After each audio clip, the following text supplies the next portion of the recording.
کہ ایک انگریز نے اس سلطنت کے ٹکڑے کر دیے کہ جو عمر فاروق نے قائم کی تھی رضی اللہ تعالیٰ عنہ. یہ پورا عالم، یہ تمام علاقہ کس نے پتہ کیا گیا؟ یہ بات ہاتھ بدل گئے تھے، ترک آ گئے، خلافت عثمانیوں کے پاس چلی گئی، لیکن یہ سلطنت تو حضرت عمر رضی اللہ تعالیٰ عنہ کے زمانے سے چلی آ رہی تھی. اس کو ایک انگریز کرنل نے اور اس نے بغاوت میں آمادہ کر کے عربوں کو اور ترکوں کے پیٹھ میں چھرا ڈھکوا کر ان کے ذریعے سے اور ٹکڑے کر دیے. لیکن جب جنگ ختم ہوئی اب انہوں نے کہا کہ اب ہمیں آزادی دیجیے. اب انہیں معلوم ہوا کہ غداروں کو دنیا میں کیا ملتا ہے. ٹکڑے کر دیے گئے. یہ حصہ عراق یہ انگریز کے پاس رہے گا، شام کا یہ علاقہ یہ فرانسیسیوں کے پاس رہے گا، مصر پر انگریزوں کا تسلط رہے گا، لیبیا اطالویوں کے پاس رہے گا. لے دے کر یہ جو علاقہ تھا حجاز تو وہاں کچھ تھا ہی نہیں، بوادٍ غیر ذی زرع، یہ عربوں کے پاس چھوڑ دیا گیا. اس وقت جو بادشاہ ہیں شاہ حسین اردن کے، ان کے دادا سب سے بڑے غدار وہی تھے، لہذا ان کو اس علاقے کی بادشاہ سے دی گئی. اس کے بعد نجد سے تحریک اٹھی ہے، وہ سعودی جو خاندان ہے وہ نجد سے اٹھا. نجد میں اس وقت کچھ بھی نہیں تھا، وہ تو صرف ریت کے تودے سے کچھ بھی نہیں، لہذا ادھر کسی استعماری قوت کو دیکھنے کی ضرورت ہی نہیں تھی. وہ تو بعد میں تیل برآمد ہوا اور اس کی حیثیت ہو گئی، اور یہ امارات کا علاقہ جو ہے اس کی دنیا میں اب گویا کہ یوں سمجھیے کہ جو سب سے زیادہ اہم علاقے ہو سکتے ہیں روئے ارضی کے نقشے پر ان میں سے ایک تو ہو گیا. لیکن یہ اس وقت کی بات میں کر رہا ہوں، کوئی حیثیت نہیں تھی، لہذا اس کو چھوڑ دیا. یہ ہے تاریخی پس منظر، یہ لکیریں جو کھینچی گئی ہیں. یہ ایک ملت اسلامیہ کو جو قومیتوں میں تقسیم کیا گیا، پھر نعرے لگوائے گئے المصر للمصریین الشام للشامیین. اب شامی ایک علیحدہ قوم ہو چکے ہیں، مصری ایک علیحدہ قوم ہو چکے ہیں، عراقی ایک علیحدہ قوم ہو چکے ہیں. یہ ساری تقسیمیں استعمار کی پیدا کرنا ہے، اس کا کوئی تعلق اسلام کے ساتھ نہیں. اب ضرورت تو اس بات کی تھی کہ استعمار کے پنجے جب یہاں سے کچھ ہٹے، دوسری جنگ عظیم کے بعد ایک دور آیا، امریکہ ابھرا ہے دنیا کی عالمی سطح پر سیاست میں. اس کے ہاں کچھ آزادی کے تصورات تھے، اس نے بھی سپورٹ کیا. برطانیہ کمزور ہو چکا تھا، وہ اتنے بڑے علاقے کو ہولڈ نہیں کر سکتا تھا. ہندوستان بھی آزاد ہوا، پھر یہ کہ اور دوسرے علاقوں سے بھی اس کو پسپائی اختیار کرنی پڑی. استعمار کے پنجے جس طرح بھی ہوئے ان کے سینوں سے، عربوں کے سینوں سے جو ہے گویا کہ وہ ہٹے. لیکن امریکہ نے ایک اپنی بہت بڑی حکمت عملی جو اختیار کی، عالم عرب کے سینے میں اسرائیل کا خنجر پیوست کر دیا تاکہ یہ کبھی آزاد نہ ہو جائے، ہمارے انگوٹھے تلے رہے، ہماری پالیسی گواہی کرے. یہ استعمار کا دوسری جنگ عظیم کے بعد جہاں برطانوی استعمار، فرانسیسی استعمار رفتہ رفتہ یہ ہٹنے شروع ہوئے. صدر ناصر نے انگریزوں کو اٹھا کر پھینکا میڈیٹرینین میں اور دوسرے جگہوں سے. الجزائر نے آزادی حاصل کی فرانس سے، اطالویوں سے جو ہے لیبیا والوں نے آزادی حاصل کی. یہ ہو گیا، لیکن ایک خنجر پیوست کر دیا گیا اسرائیل کا سینہ عرب. اس صورتحال میں ظاہر بات ہے کہ ایک تو بڑی آئیڈیل پوزیشن تھی کہ پورا عالم اسلام متحد ہو، لیکن وہ تو بہت دور کا خواب معلوم ہوتا ہے. علامہ اقبال سے بڑا کوئی نقیب نہیں ہے ملت اسلامی کی وحدت کا. ایک ہو مسلم حرم کی پاسبانی کے لیے نیل کے ساحل سے لے کر تابخا کے کاشور. لیکن انہیں بھی اپنے لیکچرز میں کہنا پڑا کہ اس وقت جو صورتحال ہے پورے عالم اسلام کی ایک وحدت بن جانا تو تقریباً ناممکن نظر آ رہا ہے. اگر کسی طرح ایک common wealth of Muslim nations وجود میں آ جائے تو بھی بڑی کامیابی ہوگی. لیکن اس سے بھی پہلے یہ تو زیادہ آسان تھا کہ عالم عرب ایک وحدت کی شکل اختیار کرے. یہ تو ایک قوم ہے، اکثر و بیشتر ایک نسل یا زیادہ دو نسلیں کہتی تھی. شمالی افریقہ میں بربر نسل بھی ہے، باقی تو سب عرب ہے. یہ پورا عالم ایک نسل، ایک زبان، پورے اتنے رقبے کے اوپر بولے جانے والی ایک زبان، یہ تو ایک ہو جائے. افسوس یہ ہے کہ اس کا ایک ہو جانا، ایک شخصیت ابھری تھی جو مذہبی مزاج کی شخصیت تھی، جو دینی مزاج کی حامل شخصیت تھی. اگر اس کی قیادت میں عالم عرب متحد ہو جاتا تو واقعتاً ایک بہت بڑا جو ہے مرحلہ وہ طے ہو جاتا پوری عالمی ملت اسلامیہ کی ایک وحدت اختیار کرنے کا. وہ شخصیت تھی شاہ فیصل شہید کی. اور اس لفظ کے ساتھ یہ آپ کے دل میں آ گیا ہوگا کیوں انہیں شہید کر دیا گیا، کس نے کیا کرایا، کہاں سے تعلیم حاصل کر کے آیا تھا وہ جس نے شہید کیا شاہ فیصل شہید کو. اس کی گردن پر کون سوار تھی، وہ یہودی لڑکی کے جس کے فوٹو بھی شائع ہوئے، ایک گردن پر اٹھائے کھڑا ہوا شہزادہ اپنی ایک یہودی دوست کو، لڑکی کو. اور وہی ہے کہ جس نے جا کر پستول سے شہید کیا ہے. جہاں میں اچھی طرح جان لیجئے، جیسے بارہا میں نے عرض کیا ہے کہ حضرت عمر کو شہید کرنے والا کہنے کو ابو لولو فیروز تھا، لیکن اس کے پیچھے پورا ایرانی نسل پرستی کا جو پورا پس منظر ہے، اسے تو ہر شخص اس کی ذرا بھی نگاہ جو ہے جو صرف منظر کو نہ دیکھ رہی ہو، پس منظر کو بھی دیکھنے والی ہو، وہ تو جان دے گی کہ ابو لولو فیروز ایک فرد کا نام نہیں تھا، وہ ایران کا انتقام تھا عالم عرب سے. بالکل اسی طریقے سے یہ امریکی استعمار کا ہتھ کنڈا تھا، اسے محسوس ہوا. شاہ فیصل مذہبی مزاج کا شخص یہ ابھر رہا ہے، اور یہ شاہ فیصل کی حکمت عملی کا ذرا آپ اندازہ کیجیے. لاہور میں سمٹ کانفرنس ہوئی, اس میں وہ آئے, سب سے ٹاورنگ پرسنالٹی پورے اس وقت عالم اسلام کے شاہ فیصل کی تھی, اور وہ گویا کہ ایک بہت ہی جس کو کہا جائے کہ ایک بہت ایلڈرلی, ایک بزرگانہ ایک شخصیت جو ہے, اور انہوں نے اپنی دولت کے دروازے, عرب میں وہ مشہور تھے کہ نہایت خسیس اور بخیل انسان ہے, اس لیے کہ وہاں وہ خرچ کرتے تھے حساب کتاب کے ساتھ, لیکن ان کے خزانے کھلے ہوئے تھے عالم اسلام کے لیے, ادھر بھی مدد ہے, ادھر بھی مدد ہے, ادھر بھی کام ہو رہا ہے, ادھر بھی کام ہو رہا ہے. پھر انہوں نے تیل کا ہتھیار استعمال کر کے ایک دفعہ امریکہ کو دن میں تارے دکھا دیے تھے, لہذا ان کا ہٹایا جانا سین سے یہ امریکی استعمال کے لیے لازم تھا. اب لے دے کر رہ گئے کون سیکولر مزاج کے لوگ. پہلی اٹمپٹ جمال عبد الناصر نے کی, ناکام ہو گیا. قذافی صاحب نے کوشش کی کہ وہ ان کی جانشینی حاصل کر لے, ناکام ہو گیا.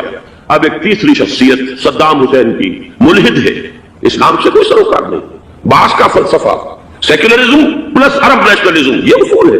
لیکن یہ ہے کہ یہ شخصیت ابو بکر ایسی آئی ہے کہ اس سے اس وقت یہ جان لیجیے, میں امریکہ میں بھی عربوں سے مل کر آیا ہوں, سعودی عرب میں بھی اب میں خود دیکھ آیا ہوں, نوجوان نسل جو ہے عربوں کی, پورا جو دوسرے عرب ممالک ہے جہاں پر کہ مذہب کا اتنا چرچا ہی نہیں ہے, پورا فلسطینی عرب, جارڈن کے عرب, شامی عرب عوام, وہ سب کے سب صدام کے پیچھے ہیں, اس لیے کہ انہیں نظر آ رہا ہے کہ ایک شخص پھر ایسا پیدا ہو کر سامنے آ گیا ہے جو شاید عالم عرب کو پھر یونائٹ کرے. اور یہ ہے اصل وہ شے کہ جو امریکہ کے لیے کسی صورت میں قابل قبول نہیں. دولت کے یہ ذخائر, خلیج کی یہ دولت, سیال سونا اور اس کے ذخیرے, اور یہ کسی طریقے سے یہ امریکہ کے زیر اثر میں ہے. یہ ہے وہ شے جو اسے برداشت نہیں ہے. وہ کوئی اربوں کی محبت میں نہیں آیا 2.5 لاکھ فوج لے کر, وہ کوئی شاہی عرب جو خاندان ہے سعودی, اس سے اس کی کوئی دلچسپی نہیں ہے. کوئی پتہ نہیں کہ وہ خود ان کو ہٹا دے اور وہاں پر کوئی جمہوری ڈھانچہ جو ہے وہاں پہ کھڑا کروا دے خود امریکہ. اس لیے کہ سعودی عرب میں دیکھ آیا ہوں, حالات اگرچہ ظاہر بات ہے کہ زیادہ گہرائی میں تو وہاں جانے کا موقع ہی نہیں ہوتا, بہت ہی مستبد حکومت ہے, لیکن صاف نظر آ رہا ہے کہ اس وقت دونوں طبقے نوجوانوں کے جو ہے وہ شاہی خاندان کے شدید خلاف ہو چکے ہیں. جو وہاں پر جدید مثقف طبقہ ہے, جدید تعلیم یافتہ, جو باہر پڑھ کر آیا امریکہ میں اور کہیں اور وہ کثیر تعداد میں, وہ صاف سوال کر رہے ہیں کہ یہ بلینز اور بلینز آف ڈالرز کے جو ہمارا خرچہ آتا تھا, ہمارے ہتھیاروں کے آرڈر جاتے تھے, وہ کہاں گئے؟ کل 65,000 فوج, اور عرب کے پاس, سعودی عرب کے پاس اتنے ٹینک بھی نہیں ہے جتنے کہ یمن جیسے غریب ملک کے پاس. تو ہمارا روپیہ یہ گیا کہاں؟ یہ ایک سوال ہے جو ہر شخص کے ذہن کے سامنے ہے. اب ہمیں اپنے معاملات کو خود سنبھالنا ہوگا. اسی طریقے سے جو مذہبی طبقہ ہے, اور وہاں ہے بڑی تعداد میں مذہبی طبقہ نوجوان جن میں بڑا جذبہ ہے, اور ان کا وہ جوش جہاد انہیں جہاد افغانستان تک لے کر آیا. سینکڑوں عرب نوجوان یہاں جو ہے شہید ہوئے. اپنے ملک میں تو انہیں بولنے کی بھی کوئی امکان نہیں ہے, لیکن یہاں وہ جذبہ جو اندر اندر پروان چڑھ رہا ہے, وہ جذبہ انہیں لایا ہے, اور افغانستان کی سنگلاخ وادیوں کے اندر انہوں نے جامع شہادت پیش کیا ہے. وہ طبقہ بھی شدید مخالف ہو چکا ہے کہ انہوں نے امریکیوں کو بلا کر, ان میں یہودی بھی ہے, عیسائی تو ہے ہی ہے, یہودی ہیں, یہودی عورتیں ہیں جو کچھ اب وہاں بے حیائی اور بے پردگی کے مناظر نظر آ رہے ہیں. یہ سرزمین عرب, میں نے امریکہ میں تقریر سنی ہے اسنا کے جو فائنل ان کا ایک سیشن تھا, اسلامک سوسائٹی آف نارتھ امریکہ, جس میں مدعو کیا گیا تھا, اسی لیے میں نے یہ سفر کیا تھا. ایک نوجوان نے جو تقریر وہاں پر کی ہے, واقعہ یہ ہے کہ میں حیران رہ گیا اس کی جرأت کا. اس نے کہا کہ حضور نے فرمایا تھا کہ جزیرہ نما عرب میں 2 دین جمع نہیں ہو سکتے, اور آج شاہی خاندان کی صرف اپنی حکومت کو بچانے کے لیے امریکیوں کو اتنی بڑی تعداد میں بلا لیا گیا ہے, جن میں موبائل چرچ بھی ہیں, موبائل سینیگوگز ہیں, یہودی مرد اور عورتیں جو ہے دندناتے پھر رہے ہیں آج عرب کی سرزمین پر. لہذا جو مذہبی طبقہ ہے وہ اس پر شدید رد عمل جو ہے اس کے اندر پایا جاتا ہے. یہ حالات ہیں جو میں آپ کے سامنے چاہتا تھا کہ رکھوں. یہ وہ شامت اعمال ہے. ایک طرف یہ کہ وہ شخصیت جو ہے صدام حسین کی, وہ خود پسندیدہ شخصیت نہیں, لیکن یہ کہ اس شخصیت کو تقویت دینے والے بھی تو یہی لوگ تھے. انہیں خطرہ تھا ایران کے انقلاب سے کہ کہیں اسی قسم کا کوئی انقلاب ہمارے ہاں نہ آ جائے, لہذا انقلاب ایران کو ایکسپورٹ نہ ہونے دے, اس لیے انہوں نے اسی صدام حسین کو بلینز اور بلینز آف ڈالرز کی مدد دی. آج وہی ہے, عربی کی تو ایک کہاوت بھی ہے, سمن کلبک یا کرو, اپنے کتے کو کھلا پلا کے موٹا کرو, کسی روز تمہیں کو کاٹے گا. آج وہ تو انہیں کاٹتا, لیکن یہ کہ اس کا جو علاج تجویز ہوا ہے وہ انتہائی خوفناک ہے. 2.5 لاکھ امریکی وہ استعمار کے پنجے جو بمشکل عالم عرب کے سینے سے جو گڑے ہوئے تھے اس استعمار میں, مشکل ہٹے تھے کہ ایک دم اب وہاں پر خبریں آ رہی ہیں, فرانسیسی بھی آ رہے ہیں, برطانوی بھی آ رہے ہیں, کہاں کہاں سے فوجیں آ رہی ہیں, اور وہاں پر 2.5 لاکھ تو صرف امریکن آرمی کا, اس میں تقریباً 1.5 لاکھ تو پہنچ چکی ہے. اور جو بھی ہوگا وہاں پر, جیسا کہ میں نے عرض کیا ہے, اس قدر خوفناک سین ہے. میں نے بہت سے حضرات واقف ہوں گے, کئی مرتبہ میں نے حوالہ دیا ہے مولانا سید حامد رضا رحمہ اللہ کا. انہوں نے ایک دفعہ مجھے بتایا تھا کہ احادیث میں جو قرب قیامت کے حالات و واقعات کی پیشنگوئیاں ہیں، ان میں یہ ہے کہ وہ جو آخری جنگ ہونی ہے جو کہ دجال کے خلاف ہوگی مسلمانوں کی، اور جس میں کہ حضرت مسیح علیہ السلام کا نزول ہوگا، جس کے سلسلے میں اس سے پہلے ایک جنگ ہوگی بہت خوفناک، بہت خوفناک. اور عجیب الفاظ ان کے یہ تھے کہ اس میں ایک طرف مسلمان اور عیسائی اور یہودی تینوں ہوں گے. یہ بات سمجھ میں نہیں آتی تھی کہ مسلمان اور یہودی ایک جگہ کیسے جمع ہو سکتے ہیں. آج وہ نقشہ نظر آ گیا ہے. آج اسرائیل، امریکہ، سعودی عرب اب یہ ایک ہے. بلکہ چلتے آئیے، مصر، اسرائیل، سعودی عرب اور جو بھی ان کے حواری ہیں وہ سب ایک ساتھ میں کھڑے ہیں، اور ان کے اوپر سیادت کس کی ہے؟ امریکہ کی. وہ نقشہ آ گیا ہے. اور اس جنگ کے سلسلے میں مولانا حامد میاں رحمہ اللہ نے مجھے بتایا تھا کہ حدیث میں الفاظ آئے ہیں، اتنے لوگ ہلاک ہوں گے، اتنے لوگ ہلاک ہوں گے، اتنے لوگ ہلاک ہوں گے کہ ایک پرندہ سینکڑوں میل تک اڑتا ہوا چلا جائے گا، اسے سوائے لاشوں کے اور کچھ نظر نہیں. یہ نقشہ خاکم بدہن تلا ہوا ہے، کھڑا ہوا ہے. جو بھی ہوگا کیمیاوی جنگ، کیمیاوی وارفیئر، کیمیکل وارفیئر اور پھر ایٹمک وارفیئر، اس کی کھلی دھمکیاں دی جائیں. کبھی کوریا کے بارے میں اندیشہ تھا کہ یہ درندے خدا کی دھرتی کو، کوریا کی غریب بستی کو ناگاساکی بنا کے چھوڑیں گے، ہیروشیما بنا کے چھوڑیں گے. آج وہ صورتحال جو ہے عالم عرب پر، heart of the Arab land, اس پر یہ صورتحال بالکل تلی کھڑی ہے. اینٹیں پختہ ہو جائیں، اب انہیں جوڑنا ہے، سیمنٹ سبسٹنس چاہیے، وہ قرآن یہ جوڑے گا. چنانچہ یہی بات حضرت شیخ الہند مولانا محمود حسن دیوبندی اسیر مالٹا نے اپنی اسیری سے رہائی پانے کے بعد واپس جب آئے ہیں تو دیوبند میں علماء کے ایک بڑے اجتماع سے خطاب کر کے مولانا مفتی محمد شفیع رحمت اللہ علیہ وہ خود موجود تھے. اس میں بڑے بڑے علماء، مولانا حسین احمد مدنی رحمت اللہ علیہ، شبیر احمد عثمانی رحمت اللہ علیہ، مولانا اشرف علی تھانوی رحمت اللہ علیہ، مولانا انور شاہ کشمیری رحمت اللہ، بڑا مجمع. اور کہا حضرت شیخ الہند نے، ہم نے تو اپنی اسیری کے 4 سالوں کے دوران جتنا غور کیا تو ہماری اس وقت کی امت کی زبوں حالی کے 2 سبب سامنے. مولانا مفتی شفیع لکھتے ہیں ان کی کتاب وحدت امت کے نام سے، کہتے ہیں کہ پورا مجمع ہمہ تن گوش ہو گیا کہ یہ شیخ الشیوخ استاد العلماء عمر کے اس آخری درجے میں اس حد پر آ کر اب نیا سبق کون سا سیکھ کر آیا. کہ ہمیں تو اس کے 2 سبب معلوم ہوئے، ایک ہمارا قرآن کو ترک کر دینا، لفظ نوٹ کیے، ترک کر دینا، اور دوسرا ہمارے آپس کے اختلافات. چنانچہ میں تو یہی فیصلہ کر کے آیا ہوں کہ اب زندگی جتنی باقی ہے 2 ہی کاموں میں لگ جاؤں گا. ایک تو یہ کہ ناظرہ قرآن پڑھنے کے مکتب گلی گلی کھل جائیں، اور عوامی درس قرآن کے ذریعے قرآن کے پیغام اور قرآن کے حکمت سے لوگوں کو روشناس کرایا جائے. عوامی درس قرآن کا لفظ استعمال کر رہا ہے شیخ الہند، جنہیں میں 14ویں صدی کا مجدد اعظم سمجھتا ہوں. اور نمبر 2 یہ کہ آپس کے اختلافات کو حوالہ دی جائے.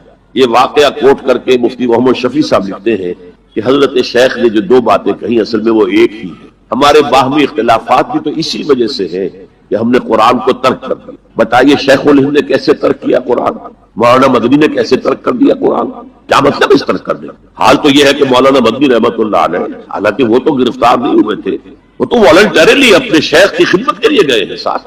اور اس حد تک ان کی وفاداری اور ان کی خدمت گزاری کہ رمضان کا مہینہ آیا تو حضرت شیخ الہند نے حسرت کے ساتھ کہا زندگی میں یہ پہلا رمضان ہوگا کہ تراویح میں قرآن نہیں سن. اس لیے کہ نہ شیخ الہند حافظ تھے، نہ مولانا مدنی حافظ تھے، اور تیسرے ان کے ساتھ ایک اور تھے، ان کا میں نام بھول رہا ہوں، اس سرحد کے پٹھانوں میں سے کوئی حافظ نہیں تھا. اب آپ غور کیجیے، استاد اور اپنے شیخ کی اس حسرت کو دور کرنے کے لیے مولانا مدنی روزانہ 1 پارہ حفظ کرتے تھے اور رات کو تراویح میں سناتے تھے، روزانہ 1 پارہ. اور یہ انہونی بات نہیں ہے، جب ساری زندگی قرآن ہی سے شغف رہا ہے تو وہ ہے تو صحیح ذہن میں، اور صرف ان کے لنکس ملانے ہیں آپس میں، اور کیا ہے. اصل میں قرآن کو ترک کرنے کا مطلب کیا ہے؟ وہ اصل میں ایک اور بہت بڑے عالم دین کی بات سنیے آپ، مولانا سید انور شاہ کشمیری رحمت اللہ علیہ، جو دیوبند سے آ کر آپ کے قریب میں ڈابھیل میں انہوں نے مدرسہ قائم کیا تھا. وہ ایک مرتبہ قادیان میں ایک جلسہ علماء کیا کرتے تھے ہر سال رد قادیانیت کے لیے. تو ایک سال اسی طرح وہاں علماء جمع تھے. اب جس نے یہ واقعہ بیان کیا ہے اس کا نام میرے ذہن میں اس وقت نہیں ہے کہ میں صبح مولانا انور شاہ کشمیری رحمت اللہ علیہ کی خدمت میں حاضر ہوا تو دیکھا کہ غم کی تصویر بنے بیٹھے ہیں، بہت اداس، غمگین. میں نے پوچھا حضرت کیا معاملہ ہے، کوئی خاص سبب ہے؟ فرمایا بھائی کیا سبب ہے، یہ سوچ رہا ہوں کہ اپنی زندگی عمر ضائع کر. میں نے کہا حضرت آپ نے زندگی ضائع کر دی، عمر ضائع کر دی؟ آپ نے علم، بیہقی وقت کہلاتے ہیں انور شاہ کشمیری، جیسے امام بیہقی تھے، محدث اور فقیہ دونوں اعتبارات سے بنے. تو آپ نے پڑھنے پڑھانے میں، سیکھنے سکھانے میں ساری عمر گزار دی، تو آپ کی زندگی ضائع کیسے؟ کہنے لگے ہم نے سارا غور اسی پر رکھا کہ ثابت کر دیں کہ شافعی کی رائے صحیح نہیں ہے، ہماری رائے صحیح ہے۔ اسی کے لیے دلائل، اسی کے لیے بحثیں، اسی کے لیے لمبی چوڑی جو ہے ہمارے ہاں نشستیں منعقد ہوئی مدارس کے اندر۔ حالانکہ اللہ کے ہاں یہ ہم سے سوال نہیں ہوگا، گمراہیاں طرح طرح کی پھیل رہی ہیں، ہم ان بحثوں میں لگے ہوئے۔ حالانکہ زیادہ سے زیادہ یہ کہا جا سکتا ہے کہ قول اصحابنا ثواب محتمل الخطا، اور جو قول دوسروں کا ہے وہ خطا ہے محتمل الثواب۔ زیادہ سے زیادہ یہ کہہ سکتے ہیں ہم کہ ہمارے جو اسلاف ہیں، ہمارے جو اساتذہ ہیں، ان کا قول صحیح ہے، اگرچہ اس کے خطا ہونے کا بھی امکان ہے۔ ہم یہ نہیں کہہ سکتے کہ اس کے غلط ہونے کا کوئی امکان ہی نہیں، معصوم تو وہ نہیں تھے۔ اور قولہم ان کا جو ہمارے سامنے ہے مد مقابل ہے، اور وہ شافعی ہے۔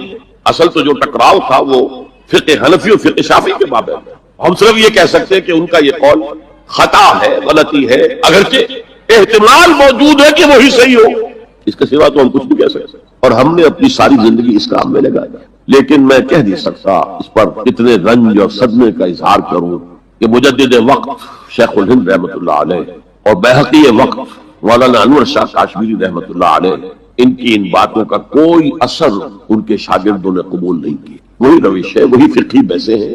جب میں نے پاکستان میں تحریک خلافت کا آغاز کیا، کچھ احادیث بیان کی، اچھے علماء نے کہا کہ ڈاکٹر صاحب ہم نے تو یہ حدیثیں پہلی مرتبہ آپ سے سنی۔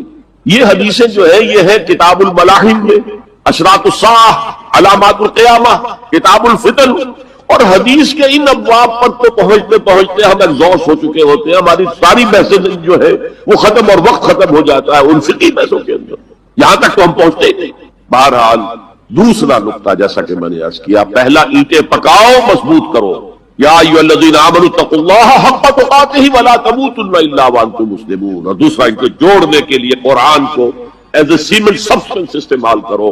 واعتصموا بحبل اللہ جميعا ولا تفرقوا واذکروا نعمت اللہ علیکم اذ کنتم اعداء فالف بین قلوبکم فاصبحتم بنعمتہ اخوانا وکنتم علی شفا حفرۃ من النار، تم تو تباہی آگ کے گڑھے کے کنارے تک پہنچ گئے تھے، گرا چاہتے تھے، فانقذکم منہا، تو اللہ نے اسے تمہیں نکالا ہے۔